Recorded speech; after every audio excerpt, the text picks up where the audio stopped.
नमस्कार। मैं पुष्पांजलि आपके सामने कुछ और बातें करने वाली हूँ। इतना कॉन्फिडेंट रहिए जैसे बोलते हैं ना, मैं भी दरिया हूँ, मुझे अपना हुनर पता है, मैं जहाँ से चल पड़ती हूँ वहाँ से रास्ता बन जाता है। जब कॉन्फिडेंट की बात आती है, मैं एक छोटा सा स्टोरी शेयर करना चाहूँगी। एक स्कूल था जो कि बहुत ही वो पूरे स्टेट में बहुत नामी स्कूल था, बहुत बड़ा स्कूल था। उन वहाँ के प्रिंसिपल बहुत ही अनुशासन प्रिय थे। सब कुछ अपने हिसाब से वो देख रेख करते थे। उनके जो टीचर्स थे वो भी बहुत ही काबिल थे, और वहाँ के स्टूडेंट्स वो भी बहुत ही होनहार थे। लेकिन फिर भी कहीं ना कहीं प्रिंसिपल के मन में थोड़ी कमी रह जाती थी। वो सोचते थे, जब रैंकिंग की बारी आती है क्यों हमारा स्कूल पीछे रह जाता है, नंबर 1 पे क्यों नहीं आ पाता है।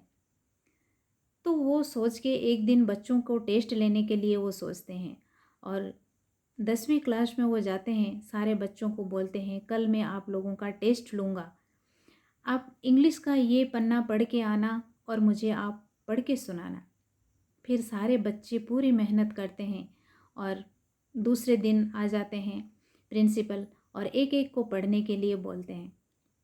जैसे ही पहला बच्चा खड़ा होता है पढ़ने के लिए, प्रिंसिपल ज़ोर से डांट देते हैं, बैठ जाओ मूर्ख, तुम सारा गलत पढ़ रहे हो। फिर बच्चा बैठ जाता है डर के मारे। फिर दूसरा बच्चा जब पढ़ाई करने लगता है, फिर भी प्रिंसिपल गुस्सा हो जाते हैं और बोलते हैं, सारे के सारे मूर्ख हो, किसी ने भी अच्छे से पढ़ाई करके नहीं आया है, बैठ जाओ। फिर बच्चा इधर उधर देख के बैठ जाता है। फिर तीसरा बच्चा जब पढ़ाई करने लगता है, उसे भी प्रिंसिपल ऐसे ही डांट देते हैं। बोलते हैं, सारे के सारे मूर्ख हो, यहाँ पे किसी ने भी अच्छे से तैयारी करके नहीं आया, बैठ जाओ तुम भी। बच्चा थोड़ा कन्फ्यूज़न में रहता है, फिर भी बैठ जाता है। चौथा बच्चा खड़ा होता है पढ़ने के लिए। जैसे ही पढ़ाई शुरू करता है, प्रिंसिपल वैसे ही उसको भी गालियाँ दे देते हैं। बोलते हैं, मूर्ख, बैठ जाओ, सारे के सारे बच्चे निकम्मे हो, सारे के सारे गधे हो, यहाँ पे कोई भी कुछ सही ढंग से नहीं पढ़ रहा है, तुम भी गलत पढ़ रहे हो, ऐसे सिट डाउन, ऐसे गुस्सा कर लेते हैं। लेकिन बच्चा प्रिंसिपल को देखता है, लेकिन बैठता नहीं है, और वो पढ़ाई जारी रखता है, पूरा पेज पढ़ के सुनाता है। जैसे ही वो पेज ख़त्म होता है, पढ़ के सुनाते हैं, फिर प्रिंसिपल बहुत खुश हो जाते हैं। उनके मन में एक बहुत प्यारी सी मुस्कान थी चेहरे पे, और वो बच्चा को बहुत अच्छा शाबाशी देने लगे। तो वो जो तीसरे 3 बच्चे थे, उनके मन में बहुत सारी सवाल थी।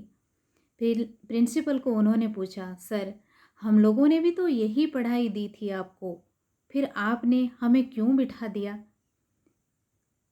ये जैसे पढ़ाई किया वही तो हमने भी पढ़ाई की थी, हमारी भी कोई गलत नहीं थी, लेकिन आपने हमें गलत बोल के बिठा दिया। फिर वो प्रिंसिपल जो बोलते हैं उसको आप ध्यान से सुनिए। वो एक बहुत ही अच्छा बात बोलते हैं, बस तुम चारों में यही फ़र्क था, तुम 3 अपने आप में कॉन्फिडेंट नहीं थे, लेकिन जो चौथा बच्चा था वो अपने आप में कॉन्फिडेंट था। भले प्रिंसिपल बोल रहे हैं, लेकिन वो उसको खुद को पता था कि वो सही पढ़ रहा है। बस इसी चीज़ की फ़र्क थी। पढ़ाई तो तुम चारों ने सही की, लेकिन कॉन्फिडेंट की जो कमी थी वो तुम तीनों में थी। तो यही होता है हम सब के साथ भी। हम जब कोई भी काम शुरू तो कर लेते हैं, लेकिन हम अपने आप में कॉन्फिडेंट नहीं होते हैं कि ये काम मैं कर पाऊँगी।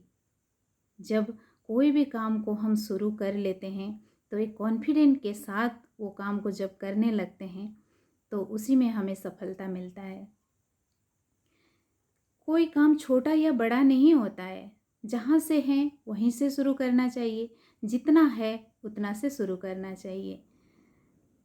एक जो समझदार लोग होते हैं ना, वो कोई छोटा या बड़ा काम वो कुछ सोचते नहीं हैं, बस उसी काम में लगन से करके अपनी काबिलियत को निखारते हैं, और अपनी जो एक पहचान बनाते हैं, अपनी सफलता को ले आते हैं।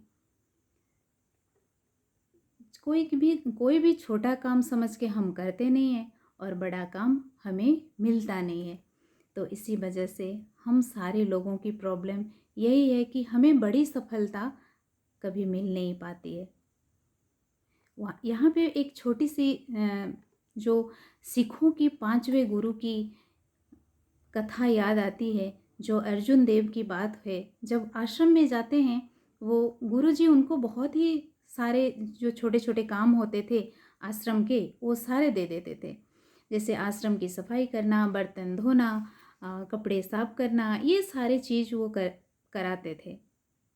लेकिन अर्जुन देव के मन में कोई भी ऐसे कुछ भावना नहीं थी।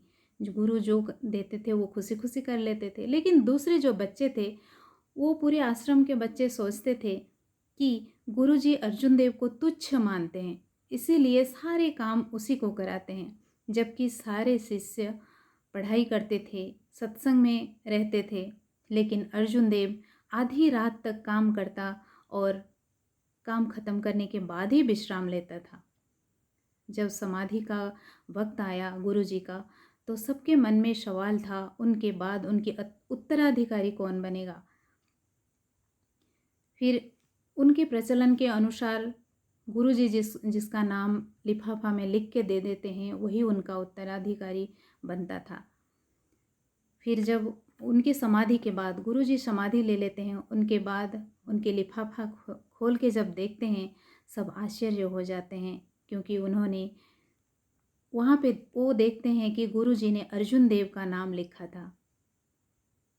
तो जब उसी वक्त सारे आश्रमवासी को पता चल गया कि जब हम कोई छोटा काम समझ के करते हैं, उसी से हमें गुरुजी परीक्षा लेते हैं हमारी।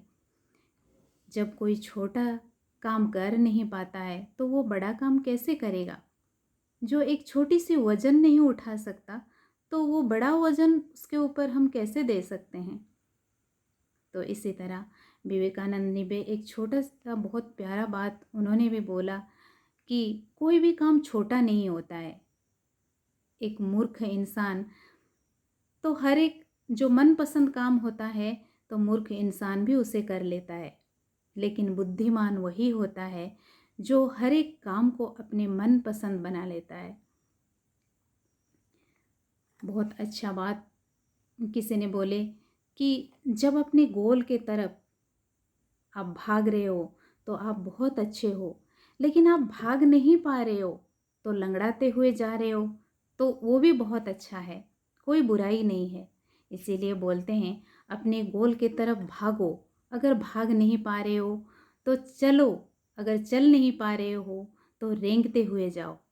फिर भी तुम्हारे जो सपने हैं वो पूरे होने चाहिए। चुप मत बैठो, सपने को पूरा करने के लिए अपनी पूरी मेहनत लगा दो। रेंगते हुए चलो, लेकिन सपनों को पूरा करो। Thank you.